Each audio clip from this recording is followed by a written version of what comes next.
हाय, मी ईश्वरी. चिकू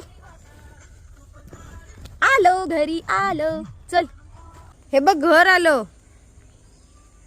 ये चल, घरी आलो, घरी आलो.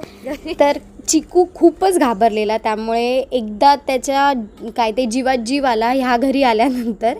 आणि आम्ही फ्रेश वगैरे होऊन मी बेकिंग चालू केलं आणि त्यानंतर मी गेलेली मार्केटमध्ये, कारण थोडं सामान आणायचं होतं. सो दीदी आणि मी गेलेलो भाजी सामान सगळ्या गोष्टी घ्यायला. त्यानंतर घरी आल्यानंतर मी केक बनवायला स्टार्ट केलं. आज मला 2 केक बनवायचे होते आणि एक केक डिलिव्हरीसुद्धा करायचा होता सरमळ्याला. सो तुम्ही जर असाल जवळचेच सरमळ्याच्या किंवा बांदा सावंतवाडीच्या, तर मला नक्की एका कमेंट सेक्शनमध्ये कळवा.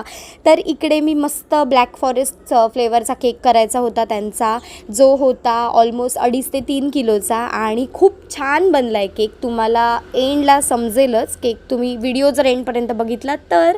सो तुम्ही नक्की बघा. तर इकडे मी पट्टापट केक बनवायला चालू केला आणि जसा जसा केक बनत होता मध्ये मध्ये मी आईला आणि दीदीला मदत पण करत होती, कारण माझ्या लग्नाची तयारी त्या बिचाऱ्या दोघीच करत होत्या त्या दिवशी, कारण मला केक करायचा होता. तर इकडे पटापट सगळं बेकिंग वगैरे केलं आणि त्याला थंड होण्यासाठी फॅन खाली ठेवलं. आणि हा केकसुद्धा मी रेडी केला आहे, जो आहे पायनॅपल फ्लेवरचा टॉल केक आणि हा आहे सेकंड लेअर ब्लॅक फॉरेस्ट केकचा.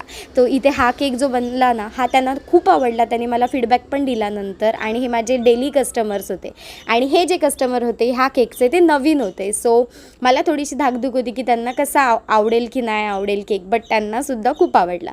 सो संध्याकाळी मी केक ठेवले डिक्कीत आणि मी आणि शिवम ॲज युज्युअल, तो माझ्यासोबत बऱ्याच वेळेला येतो जेव्हा कधी तो फ्री असतो. सो आम्ही चाललो आहे केक डिलिव्हरीसाठी. सो तिथे जाऊन मी केक अरेंज केला. त्यांनी छान छान व्हिडिओज पण घेतले आणि आम्ही ज्यांना केक द्यायला गेलेलो क्लायंट खूप छान होते. त्यांनी आम्हाला जबरदस्ती खायला बसवलं की नाही तुम्ही पावभाजी खाऊनच जा.